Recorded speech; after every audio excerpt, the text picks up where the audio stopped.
ఇన్స్టాగ్రాములు, ఫేస్బుక్లు, ట్విట్టర్లు ఇవి భావసారూప్యత కలిగిన వాళ్ళని దగ్గరికి చేర్చుకోవడం, లేదంటే విభేదించే వాళ్ళు కూడా ఉంటారు. కానీ వీటిట్లలో వచ్చిన బంధాలతో పెళ్ళిళ్ళేంటో, మైనర్ పిల్లల పెళ్ళిళ్ళేంటో, అలా చేసుకుంటానంటున్నటువంటి కొడుకుకి తోడుగా తల్లిదండ్రులు వీళ్ళు రావడం ఏంటో, చివరికి అందరూ జైలు పాలైనటువంటి సంఘటనకి సజీవ సాక్ష్యం ఇది. ఏలూరు జిల్లా ద్వారకా తిరుమలలో జరిగినటువంటి ఉదంతం ఏంటయ్యా అంటే, ఆ మండలంలో ఉన్నటువంటి కోడిగూడెం గ్రామానికి చెందిన అమ్మాయి 14 సంవత్సరాల అమ్మాయట. ఆ అమ్మాయికి తెలంగాణలో నిజామాబాద్ జిల్లా జక్రాన్పల్లి గ్రామానికి చెందిన గండికోట దశరథ్ అనే కుర్రోడితో ఇన్స్టాగ్రామ్లో పరిచయం ఏర్పడింది. ఈ అమ్మాయి పేరు ఎందుకు చెప్పలేదు అంటే, మైనర్ గాళ్ళు కానీ లైంగిక వేధింపుల బాధితురాలు కానీ పేరు చెప్పకూడదు కాబట్టి. దశరథ్ ఆ బాలికని ప్రేమిస్తున్నానన్నాడు, పెళ్లి చేసుకుంటున్నాడు. అమ్మాయి కూడా నమ్మింది.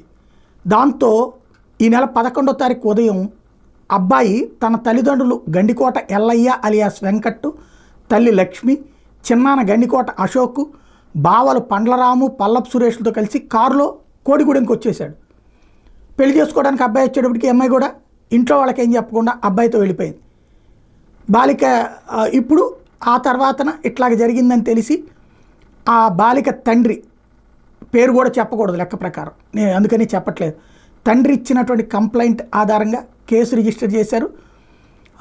దాంతో అమ్మాయిని తీసుకెళ్తున్నటువంటి కారుని అన్నవరం దగ్గరికి తీసుకెళ్ళి తాళిగట్టాలనుకున్నారట.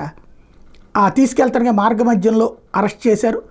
కిడ్నాప్కి ఉపయోగించినటువంటి ఎర్జిగా కారును కూడా సీజ్ చేశారు. ఇక్కడ ఒకటే గుర్తుపెట్టుకోవాలి, మామూలుగా సినిమాల్లో ఇవన్నీ బాగుంటాయి కానీ 18 ఏళ్ల లోపు అమ్మాయి తను ఇష్టమై పెళ్లి చేసుకుంటానన్న, తను ఇష్టమయ్యి శృంగారానికి వచ్చిన, చేసిన వాడు నేరస్తుడవుతాడు, చేసుకునేవాడు క్రిమినల్ అవుతాడు, వాడు జైలు కూడు తినాల్సిన పరిస్థితి వస్తుంది. అది ఇవాళ చట్టాల గురించి తెలియనటువంటి, ప్రేమల సినిమాలు చూసి ఆ మోజులో పడిపోతున్నటువంటి యువతరం తెలుసుకోవాల్సిన అంశం.